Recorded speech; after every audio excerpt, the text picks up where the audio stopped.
तो आज हम चर्चा करेंगे श्रीमद् भागवतम के 7वें स्कंद के 4थे अध्याय का 40 नंबर श्लोक है।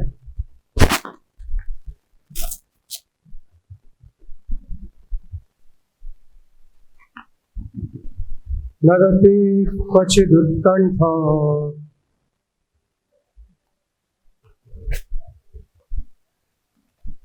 दिखा नहीं है।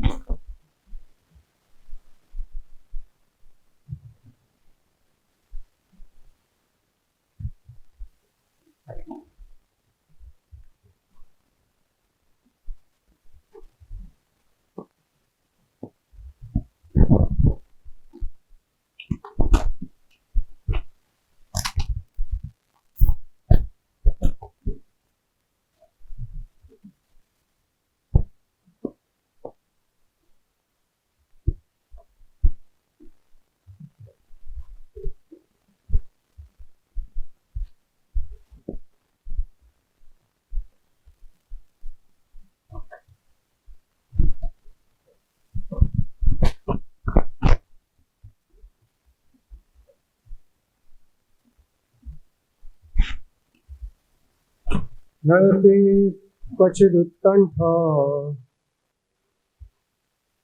विलज्जो नृत्यति क्वचिद् भावनायुक्तः तन्मयोऽनुचकारः। नदति जोर से पुकारता है, हे कृष्ण कहकर। क्वचित कभी, उत्कंठा उत्सुक होकर, विलज्जा लज्जा रहित, नृत्यति नाचता है, क्वचित कभी, क्वचित कभी, तत्भावना कृष्ण के भावों से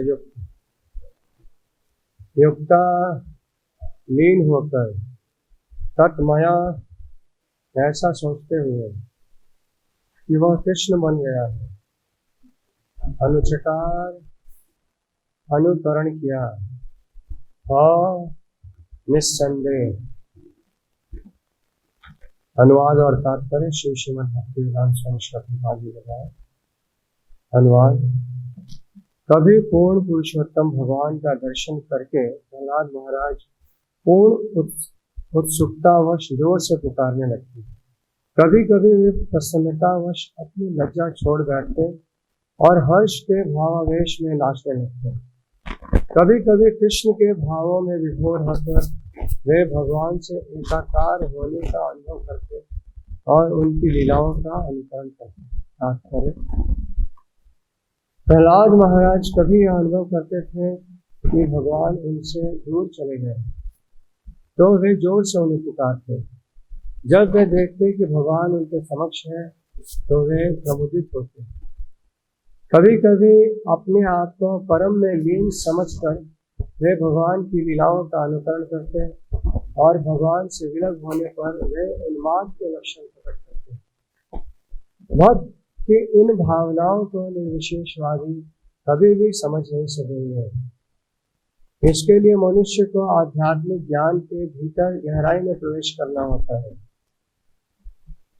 प्रथम अनुभूति निर्विशेष ब्रह्म की होती है, किंतु परमात्मा तथा अंततोगत्वा पूर्ण पुरुषोत्तम भगवान की अनुभूति के लिए और आगे जाना होता है। तब भक्त भगवान की शांत, हास्य, सत्य, वात्सल्य या माधुर्य जैसे दिव्य भावों से पूजा करता है।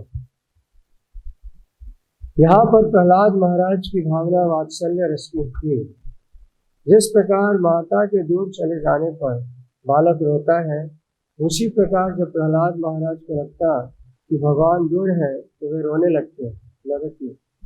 पुनः प्रहलाद जैसे भक्त कभी कभी उन्हें शांत करने के लिए भगवान को माता के समान दूर से आते देखते हैं और बालक से यह कहते सुनते हैं, मेरे बेटे मत रहो, मैं आ रही हूँ।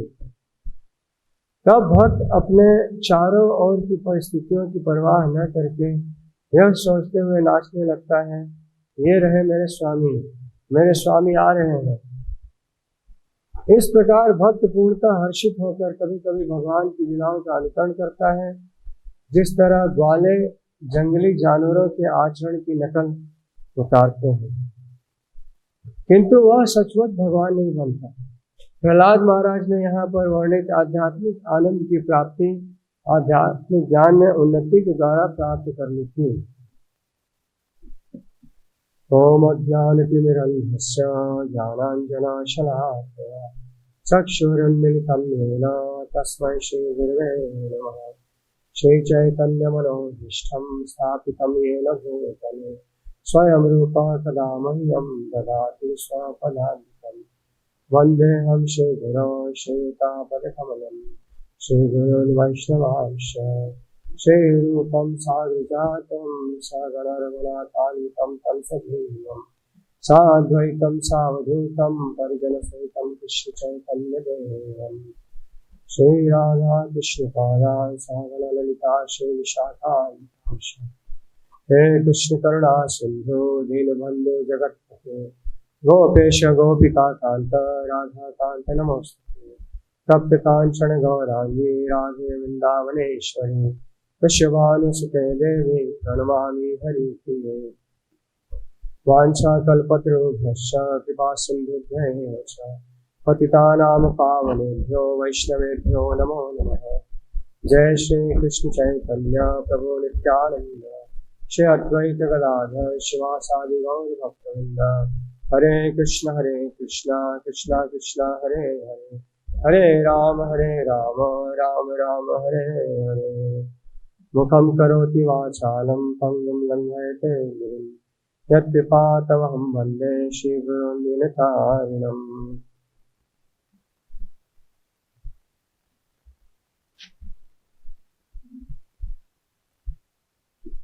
कभी पूर्ण पुरुषोत्तम भगवान का दर्शन करके प्रहलाद महाराज पूर्ण उत्सुकता व जोर से पुकारने लगते। कभी कभी वे प्रसन्नतावश अपनी लज्जा छोड़ बैठते और हर्ष के भावावेश में नाचने लगते हैं।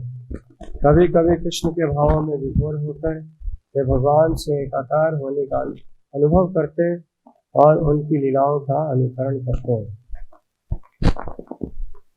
तो श्रीमद् भागवतम के श्लोक में जब भक्त कोई भक्ति करते करते एक अवस्था को प्राप्त कर लेता है, जैसा कि प्रहलाद महाराज ने प्राप्त किया है, तो ये अनेकों लक्षण उसके शरीर में आते हैं। तो इस श्लोक और इसके तात्पर्य में जो बता रखा है, जैसे कि निर्विशेषवादी इस प्रकार के लक्षणों की सराहना नहीं करते। एक तो ये, दूसरा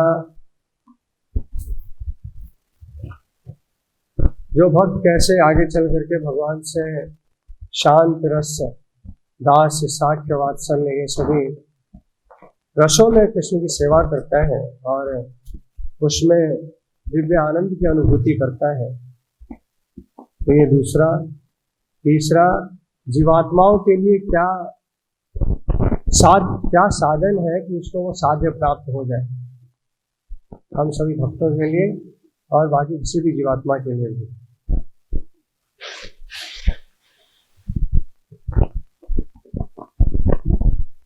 तो ये सभी हम देखने का प्रयास करते हैं। भगवान श्री चैतन्य महाप्रभु का उपाख्यान आता है,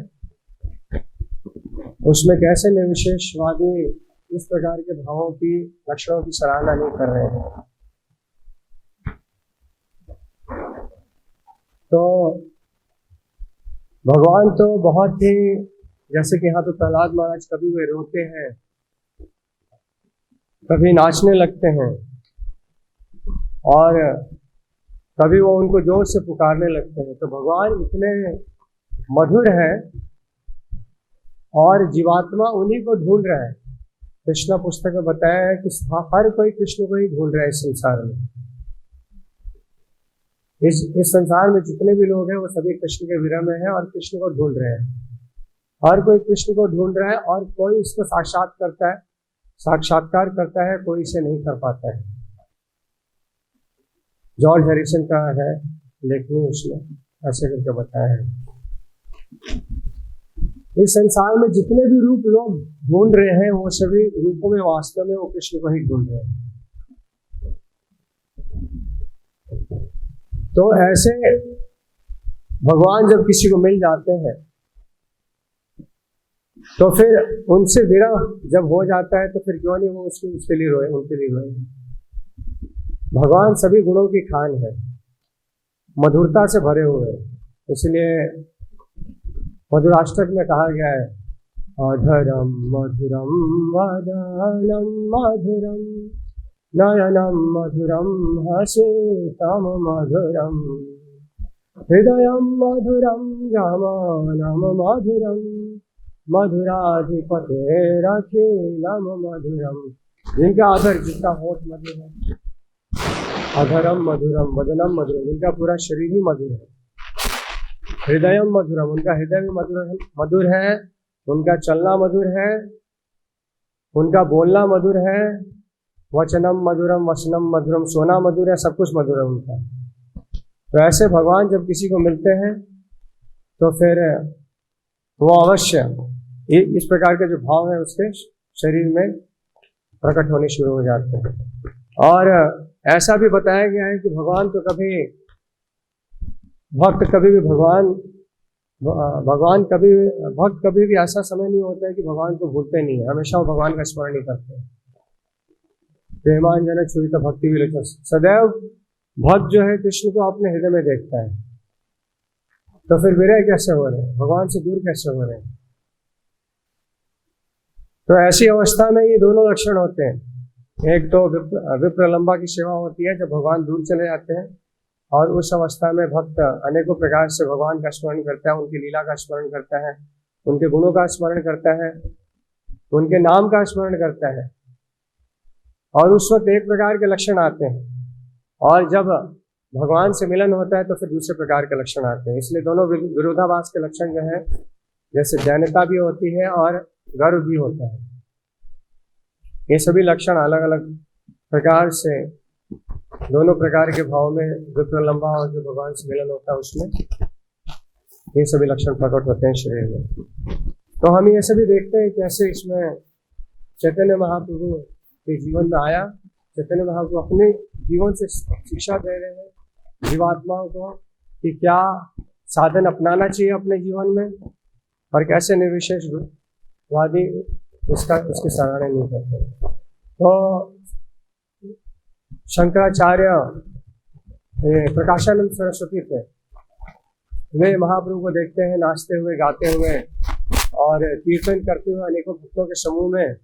तो ये सभी देख करके महाप्रभु से बोलते हैं कि ये आप क्या करते हो, भावुक हो करके ये अनेक दूसरे भावुकों के बीच में आप ये नाचते हो, गाते हो, हंसते हो, ये सभी क्या है? आप तो कितने ऊंचे संप्रदाय में यहाँ पे संन्यास आपने लिया है, तो आपको क्या करना चाहिए? वेदों का अध्ययन करना चाहिए, वेदांत पढ़ना चाहिए, आपको नियमों का पालन करना चाहिए और आपको ध्यान करना चाहिए। ये सभी सन्यासी का कर्तव्य होता है। ये क्या भावुक की तरह आप कीर्तन करते हो, नाचते हो, गाते हो?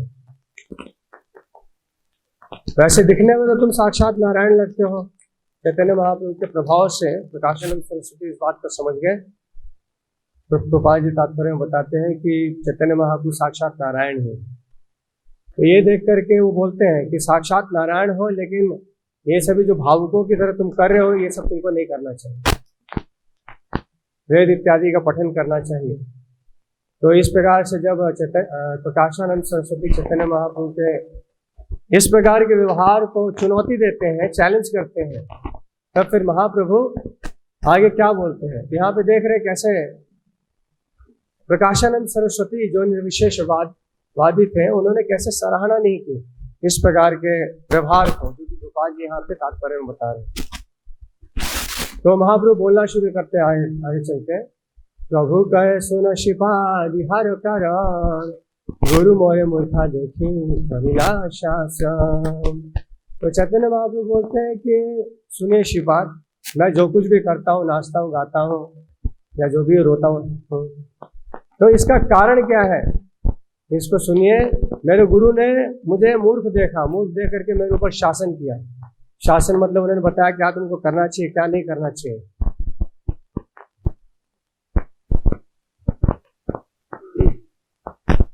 मूर्ख तुम तुम्हार नहीं वेदांत अधिकार, कृष्ण मंत्र जप सदा यही मंत्र सार। अरे तुम मूर्ख हो, मेरे गुरु मुझे बोलते हैं तुम मूर्ख हो। वेदांत, वेदांत मतलब क्या होता है, वेदों का अंत। इसको पढ़ने का तुम्हारा कोई वास्तव में योग्यता नहीं है, अधिकार नहीं तुम्हारे इसके ऊपर, वेदांत अधिकार। तुम कृष्ण के नाम का उच्चारण करो, कृष्ण के नाम करो, कृष्ण मंत्र जपा मंत्र सदा यही मंत्र सार। यही मंत्र जो है सभी वेदों का सार है। तो इसी नाम को, भगवान के नाम को अपने जीवन में आत्मसात करो। तो यहाँ पे तात्पर्य में प्रभात जी भी बताते हैं कैसे कोई भी जीवात्मा भी भगवान के नाम को अपने जीवन में ले करके उस परम लक्ष्य को प्राप्त कर सकता है, जैसा कि प्रहलाद महाराज ने किया है या चैतन्य महाप्रभु के जीवन में आता है। चैतन्य महाप्रभु तो शिक्षा दे रहे हैं, तो उसके बाद कहते हैं कि मूर्ख तुम तुम्हारे कृष्ण मंत्र जपा सदा यही मंत्र सार। बोलते आगे चल करके कि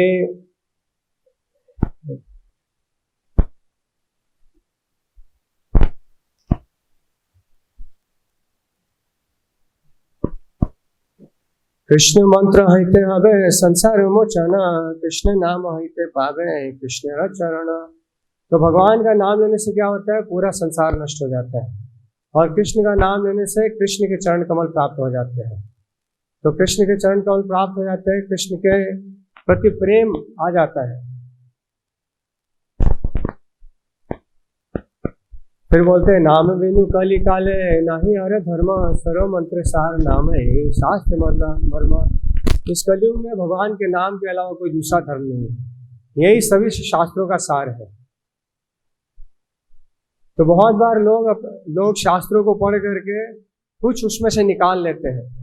शास्त्रों में तो अनेकों प्रकार की बातें दी गई होती है, अलग अलग लोगों का अलग अलग अधिकार है, उसके अनुसार शास्त्रों में अनेकों बातें बताई गई। श्रीमद् भागवत में बताया गया एकादश स्कंद में स्वे स्वे अधिकार या निष्ठा सगुना परिकीर्तिता विपर्यस्तु दोष स्याद उभय निश्चय।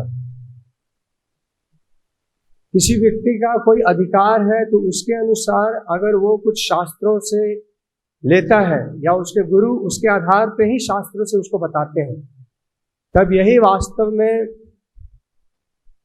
सही व्यवहार है, सही योग्यता है उसके लिए। और इसके विपरीत अगर होता है तो फिर वो सही व्यवहार नहीं होता है। जैसे कि उदाहरण के तौर पे शास्त्रों में ये बता रखा है अष्टकालीय लीला, कितने लोग यहाँ पे हैं जो उसके ऊपर ध्यान करते हैं, जिसका अधिकार है वही कर सकता है। और वही शास्त्रों में बता रखा है कहीं पे कि धृति क्षमा दमो स्तेम शौचम इंद्रिय निग्रह, मन को नियंत्रण में करना चाहिए, फिर क्षमा कर देना चाहिए। 10 प्रकार के लक्षण बताए गए हैं मनुष्यों के, तो वो मनुष्यों के केवल लक्षण है,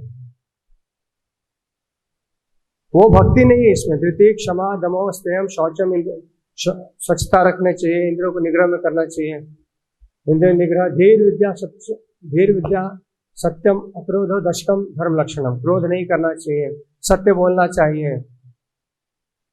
और क्षमा करना चाहिए। इस प्रकार के 10 लक्षण बता रखे। तो ये एक प्रकार के लोगों के लिए है, ये सभी के लिए ये आगे चल करके भी आता है, लेकिन खाली इतना ही करने मात्र से कोई परम धर्म को पालन कर रहा है, करता है, ऐसा नहीं है। तो इसके संबंध में भक्ति और ठाकुर बताते हैं कि इस प्रकार का व्यक्ति जिसके अंदर इस प्रकार के 10 लक्षण भी हैं, वो अगर कल्पों तक भी इस दुनिया में वास करता है तो फिर उससे दुनिया के किसी भी व्यक्ति को कोई भी फायदा नहीं होने जा रहा है। ये भी तुम विष्णु भक्त से वरम पंच दिनानी च नतु कल्प से हर्षाणी भक्ति ही नस्य केशव। इस प्रकार के लक्षण किसी के अंदर है भी, वो अगर कल्पों तक भी वास करे तो उसको कुछ भी उससे संसार को लाभ नहीं मिलने के लिए जा रहा है। लेकिन भगवान का भक्त अगर जीवितुम विष्णु भक्त वरम पंच दिनानी च, अगर केवल 5 दिन रह जाए संसार में तो उसी से जगत का कल्याण होगा। और ऐसा व्यक्ति जिसके अंदर ये सभी लक्षण है वो कल्पों तक रहे तो भी उसका उससे संसार को कोई लाभ नहीं मिलने वाला है। तो इसीलिए शास्त्र में क्या मर्म है, क्या सार है, इसको समझने का प्रयास करना चाहिए। और यहाँ पे वहां पे यही बता रहे हैं प्रभुपाद जी तात्पर्य में यहाँ पे लिखते हैं कि कलयुग में बहुत स्ट्रांगली जिस चीज को रेकमेंड किया गया है, बहुत जोर दे करके बोला गया है, और उसका श्लोक बोलते हैं हरे नाम हरे नाम हरे नाम केवलम कलौ नास्ते हो नास्ते हो नास्ते हो। तो कितनी बार लोग पढ़ते हैं और जिसको जोर दे करके कहा गया उसको स्वीकार नहीं करते हैं, और जिसको जो साइड स्टेटमेंट है उसको पकड़ के चलते रहते हैं। क्यों प्रभुपाद जी कहीं लिख रहे हैं स्ट्रांगली रेकमेंडेड, जैसे कि उदाहरण के तौर पे प्रभुपाद जी कहीं आता है तात्पर्य में, चैतन्य चेतावनी मिलेगा आपको। जैसे कि एक स्त्री थी, यानी एक प्रभुपाद जी के शिष्य थे, वो एक जगह प्रभुपाद पढ़ लेते हैं कि जब स्त्रियां संख्या में ज्यादा हो जाए तो कोई भक्त जो है एक से ज्यादा स्त्रियों से विवाह कर सकता है। भक्त या लोग लिखे हैं ऐसे, एक से ज्यादा स्त्रियों से विवाह कर सकता है। तो वो लेकर के गया प्रभुपाद जी के पास, प्रभुपाद जी आपने ऐसा लिखा है तो हम कर सकते हैं ऐसा? और प्रभुपाद जी उसको बोलते मैंने इतनी सारी चीजें लिखी, तुमको केवल वही दिखाई देता है। तो जो उसके मन में अच्छा लगा वो उसने वहां से निकाल लिया। तो हमारे आचार्यों ने क्या बोला है, शास्त्रों में क्या बताया, जोर दे करके उसके ऊपर बुद्धिमान व्यक्ति ध्यान देने का प्रयास करता है। इसलिए प्रभुपाद जी लिखते हैं स्ट्रांगली रिकमेंडेड, जोर दे करके इस चीज को कहा गया है। फिर बोलते हैं तब बोली एक श्लोका शिखाइला मोरे कंठे करी यही श्लोक करी ह विचारे। ये सभी बोल करके मेरे गुरु ने मुझे एक श्लोक सिखाया और बोले कि इस श्लोक को कंठ में रखना और इसके ऊपर तुम विचार करना। वो क्या है बताइए? हरेर नाम एव केवलम कलौ नास्तेव नास्तेव नास्तेव गतिरन्यथा। हरि का नाम सिर्फ और सिर्फ हरि का नाम एक ही श्लोक में 3 बार बोल दिया, उसके बाद भी 3 बार नकार दिया किसी और दूसरी चीज को। एवं हरे नाम एवं केवलम, एवं मतलब कि यही है, और केवलम मतलब एवं मतलब निश्चित ही, और केवल मतलब केवल यही। कलयुग में दूसरा कोई उपाय नहीं, दूसरा कोई उपाय नहीं, दूसरा कोई उपाय नहीं। तो इसी प्रकार का श्लोक जैसा कि यहाँ पे बोल रहे हैं, आगे चल करके फिर से बोलेंगे। तो बोलिए एक श्लोक का शिक्षा मोरे भागवत तेरे सारे ही बड़े बार बार आगे चल करके आएंगे।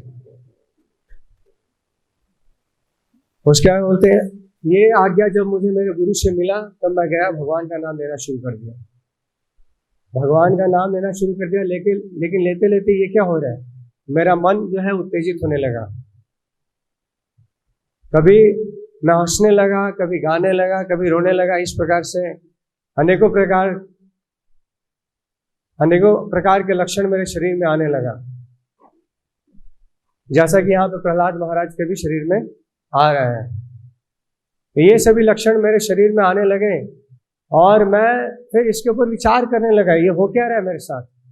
नाम लेते लेते मैं पागल कैसे होते जा रहा हूं?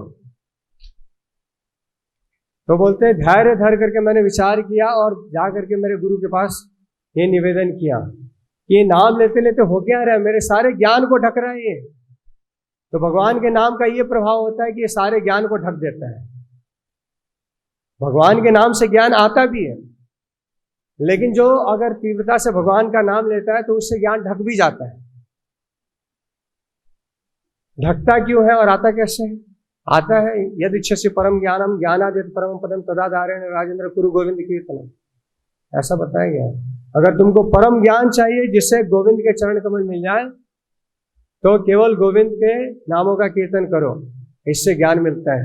लेकिन यहाँ पे महाप्रभु क्या बोल रहे हैं, मेरा सारा ज्ञान ढक गया, मैं नाच रहा हूँ हंस। अगर ज्ञान रहेगा बहुत गंभीर रहेगा तो फिर इस प्रकार के लक्षण कैसे आएंगे? लेकिन भगवान के नाम में इतना वो विभोर हो जाते हैं कि ज्ञान पूरा हरिनाम को ढक दे।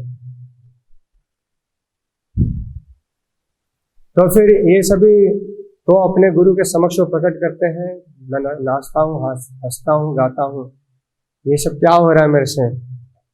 किवा मंत्र दिला गोसाई किवा तारा बोला जपी तो मंत्र तोरीला पागल।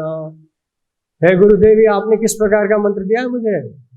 कि वो मंत्र दिला गुस्सा कि वो तारे, इसकी कितनी शक्ति है, क्या शक्ति है इसमें, कि वो तारे बोला जपते जपते मेरा मन पागल होते जा रहा है।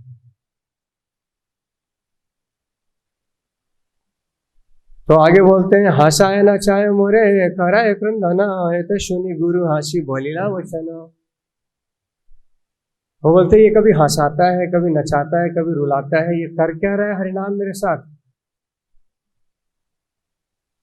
और ये सभी सुन करके मेरे गुरु मुझे बोलना शुरू करते हैं। क्या बोलते हैं गुरु? कृष्ण नाम महामंत्र यही तो स्वभाव, यही जपे तार कृष्ण उपजाए भाव। तो भगवान के नाम को जो लेता है उसका यही स्वभाव है। जो इस नाम का जप करता है, कीर्तन करता है, तो उसके अंदर ये सभी अनेकों प्रकार के लक्षण भाव आने लगते हैं। जैसे कि यहाँ पे प्रहलाद महाराज के भी शरीर में आ रहे हैं, इसीलिए वो बुलाते हैं। किनको बुलाते हैं? वो अपने इष्ट देव को बुलाते हैं। पहले ही शुरुआत होता है नदती, जोर से पुकारता है, हे कृष्ण कहता है। तो इस प्रकार के लक्षण जब आते हैं, कोई इस अवस्था में आ जाता है, तो इसको भाव की अवस्था कहते हैं। और भाव की अवस्था में गीता का श्लोक चतुश्रुति, गीता अहम सर्वस्व प्रभो मत्ता सर्वम प्रवर्तते इति मत्वा भजन्ते और बुधा भाव समझ। वो कृष्ण को सर्वत्र देखता है और देखता है कि सब कुछ कृष्ण से ही आया हुआ है। और इस प्रकार से बुद्धिमान व्यक्ति कृष्ण का भजन निरंतर करते रहता है, बुधा भाव समझ। तो आगे चल करके बोलते हैं कि कृष्ण विषय तो प्रेमा परम पुरुषार्थ, यार आगे तीर्ण तुल्य चारि पुरुषार्थ। तो कृष्ण के प्रति ये जो प्रेम है, ये सबसे परम पुरुषार्थ है। इसी को पंचम पुरुषार्थ भी कहा जाता है। तो इसके आगे जो धर्म अर्थ काम और मोक्ष है, ये सभी कुछ नहीं है। कृष्ण प्रेम जो है अगर एक समुद्र की तरह है, तो उसके सामने धर्म अर्थ काम मोक्ष एक बिंदु की तरह भी नहीं है।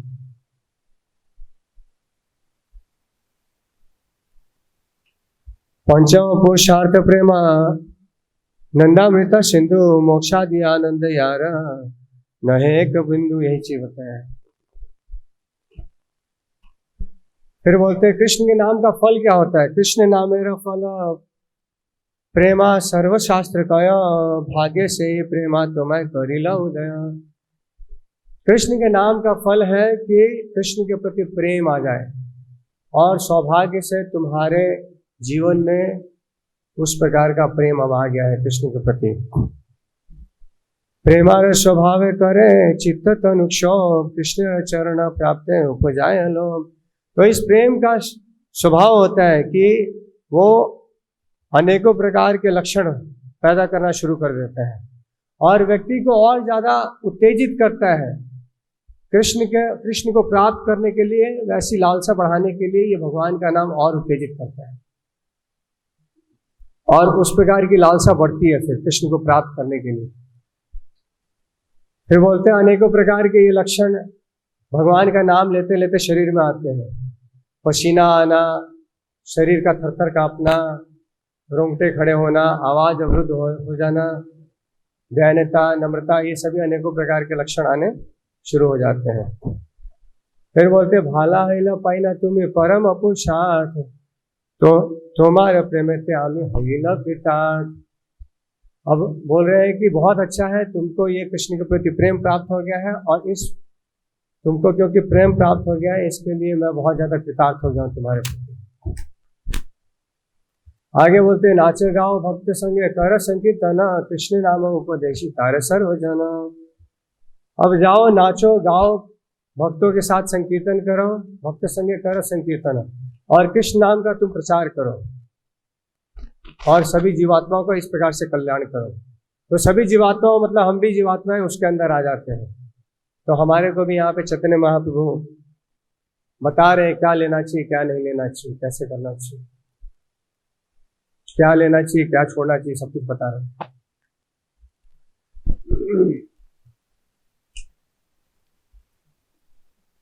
फिर बोलते आगे चल के एत बोली एक श्लोका सिखाइला मोरे, भागो तेरे सारे बोले वारे वारे। तो वेदों का सार क्या है? श्रीमद् भागवतम। श्रीमद् भागवत का सार क्या है? एत्त बोली बोल रहे मेरे गुरु ने मेरे को क्या बोला? एत्त बोली एक श्लोक शिखाइला मोरे। ये सब बोल करके मेरे गुरु ने मेरे को एक श्लोक सिखाया। वो श्लोक जो है भागवत तेरा सारे ही भले वारे वारे, ये भागवत का सार है, इसलिए इसको बार बार बोलते थे हम, एक दो बार बोल के नहीं छोड़ देते थे, तो बार बार बोलते थे। ऐसी चैतन्य चरितामृत में अन्य जगह कहा गया, व्यक्त करी भागवत कहे बार बार कलियुग धर्म नाम संकीर्तन सार। श्रीमद् भागवतम में बारंबार इस चीज को व्यक्त किया गया है कि कलियुग का धर्म है भगवान का नाम संकीर्तन, और यही सार है श्रीमद् भागवतम का सार, नाम संकीर्तन सार लगाया है। तो बोलते भागवत का कौन सा श्लोक ऐसा वो बार बार बोलते थे जो कि सार है श्रीमद् भागवतम का? एवं व्रता स्वप्रिय नाम कीर्त्या जाता अनुराग चित्त उच्चय हसत्य थोरोदिति रौति गाया तुन्माध्व नृत्य तिलोक बाया। तो भगवान का नाम जब किसी को बहुत प्रिय होता है और नाम लेने में वो रुचि रखता है, तो ये नाम क्या करता है? हसत यथो रोदिति रौति गाय। कभी वो हंसाता है, कभी वो हंसता है, कभी रोता है। हसत यथो रोदिति रौति गाय। कभी वो गाता है जोर जोर से, और ऐसा करते हुए वो बाहर के लोगों के दुनिया की परवाह नहीं करता है। दुनिया के लोग क्या देखते हैं, क्या बोलते हैं, क्या करते हैं, ये सब की परवाह नहीं करता है। तो इस प्रकार से हम देख रहे हैं कैसे चैतन्य महाप्रभु जो प्रहलाद महाराज के भी गुरु हैं, सभी के गुरु हैं, सभी गुरुओं के भी गुरु हैं। गुरु और गुरु कहा जाता है भगवान, सभी गुरुओं के भी गुरु हैं। वो अपने व्यवहार से सिखा रहे हैं क्या हमको ग्रहण करना है, और कैसे किसी भक्त के जीवन में इस प्रकार के लक्षण आ सकते हैं जैसे प्रहलाद महाराज के जीवन में।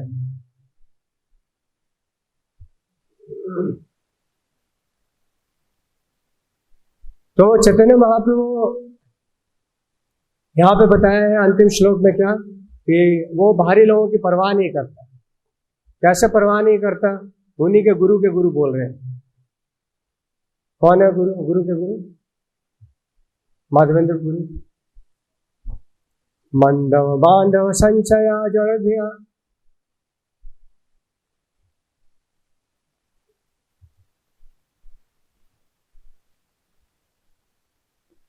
शुरुआत कैसे हो रहा है याद नहीं।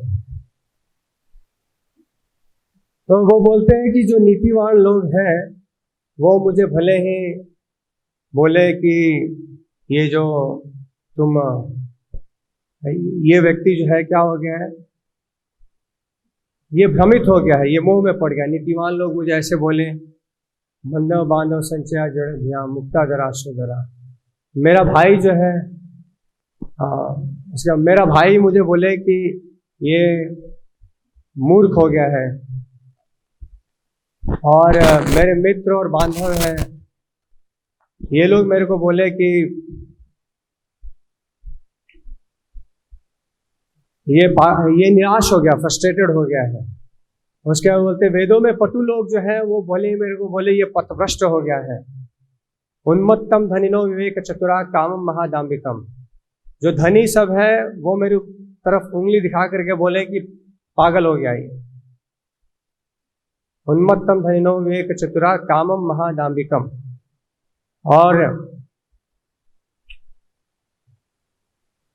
और जो विद्वान लोग हैं वो बोले कि ये बहुत ही गर्व से भरा हुआ है। फिर भी मोक्तुम न क्षामते मनाग मनो गोविंद पादस्पि हम। फिर भी मेरा मन कृष्ण की सेवा से थोड़ा भी हिलता नहीं, हालांकि ऐसे थोड़ा भी हटता नहीं है, हालांकि मैं ऐसा करने में असमर्थ हूँ। तो इस प्रकार से बता रहे कैसे वो पूरी तरह से बाह्य जो पर्यावरण है उससे पूरी तरह से उदासीन हो जाता है और भगवान में पूरी तरह से संलग्न रहता है, तल्लीन रहता है। तो यहाँ पे हम देखें कैसे चैतन्य महाप्रभु के जीवन से, और यहीं पे इनके जो गुरु हैं नारद मुनि, उनके जीवन में भी आता है उपाख्यान। उन्होंने क्या किया और स्वयं प्रहलाद महाराज ने भी क्या किया। प्रहलाद महाराज का जो उपाख्यान चल रहे हैं, उन्होंने स्वयं भी क्या किया। प्रहलाद महाराज ने अपने गुरु से श्रवण किया, श्रवण करके फिर क्या किया, उन्होंने कीर्तन किया, जो सहपाठी सब थे उनके साथ कीर्तन किया।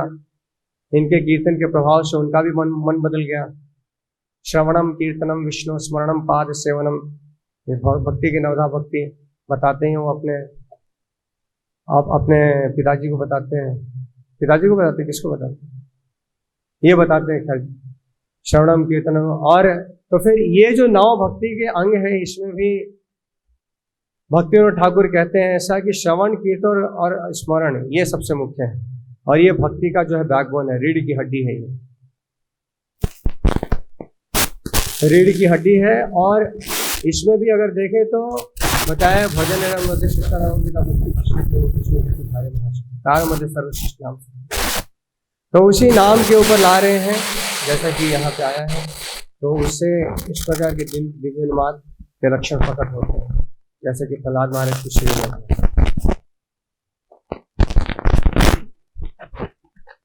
तो इनके गुरु जो है वो नारद मुनि के भी जीवन में इसी प्रकार की बातें आती है, कैसे वो भगवान को प्राप्त कर लिया और फिर भगवान के लिए क्रंदन करने लगे। प्रहलाद महाराज कभी भगवान को पुकारते हैं, जब वो दूर चले जाते हैं तो आने पर वो बहुत ही खुश हो जाते हैं।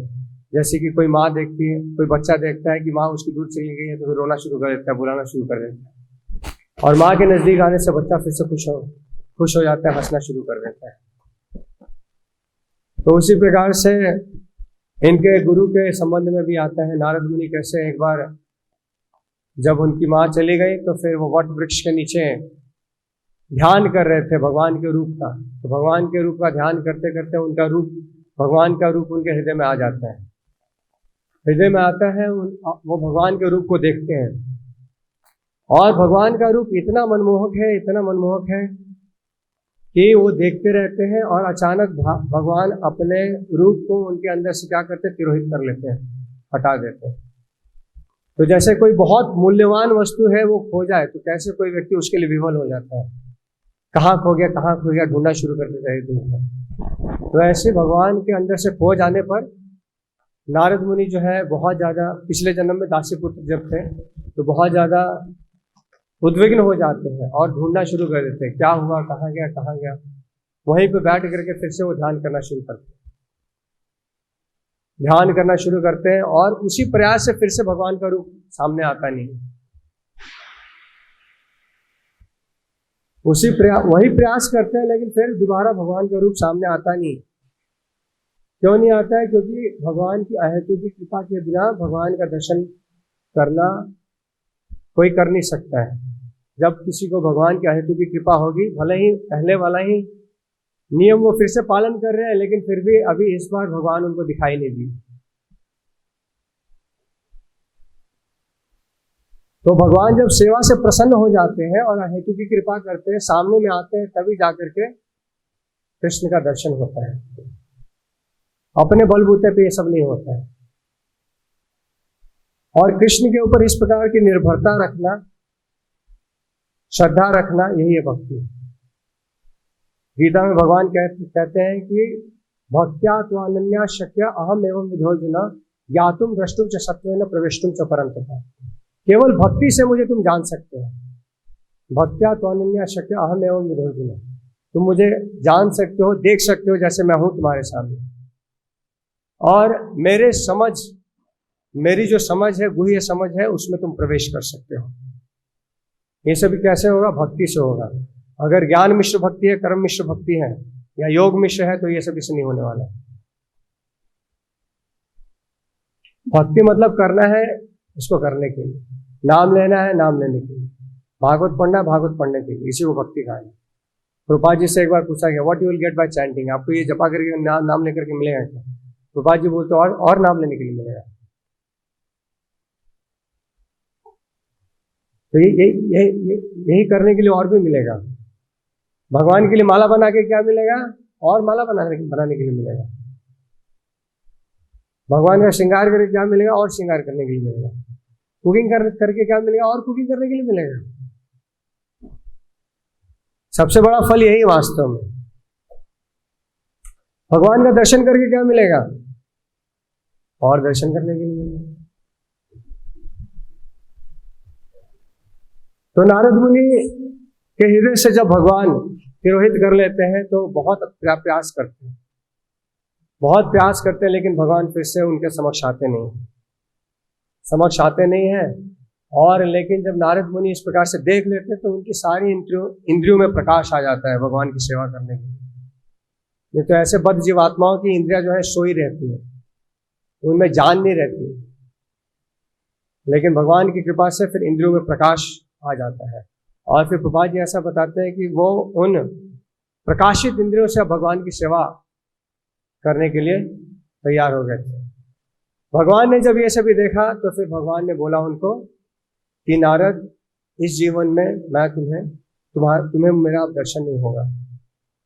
क्यों नहीं होगा? क्योंकि अभी जो भौतिक कल्मशों जिसके अंदर रहते हैं वो मेरा दर्शन नहीं कर सकते। और मैंने एक बार केवल तुमको मेरा दर्शन दिया है। ये किस लिए दिया है? तुम्हारी लालसा मेरी और भी ज्यादा बढ़ाने के लिए। तो भगवान का जो दर्शन कर लेता है, भगवान के प्रति उसकी लालसा और भी बढ़ती चली जाती है, कभी घटती नहीं।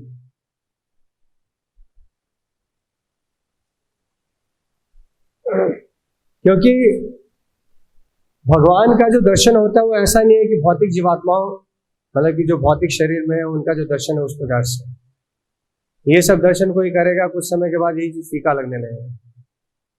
कोई अगर मान लीजिए विश्व सुंदरी से भी विवाह करे, कोई कामी पुरुष, और देखते देखते फिर कुछ सालों के बाद फिर उसको देखना नहीं चाहेगा, और कुछ समय के बाद तो झुर्रियां ही आने लगेगी, तो कौन देखना चाहेगा इसमें? लेकिन भगवान जो है नित्य नवीन रहते हैं। प्रभुपाद जी लिखते हैं कि कृष्णा हर कुछ जो आध्यात्मिक जगत में हर चीज को डायनामिक रखते हैं, हर चीज एकदम नया नया लगता है वहां पे। तो भगवान बोलते हैं सकृत दर्शितम रूपम, मैंने तुमको सकृत मतलब एक बार मुझे मेरा रूप दिखाया है ताकि तुम्हारी लालसा मेरे प्रति बन जाए और बढ़ती चली जाए। तो मैं अभी विराम देता हूँ, यहाँ पे 9 बजे है। अभी आगे अगर कोई प्रश्न है तो बोलिए।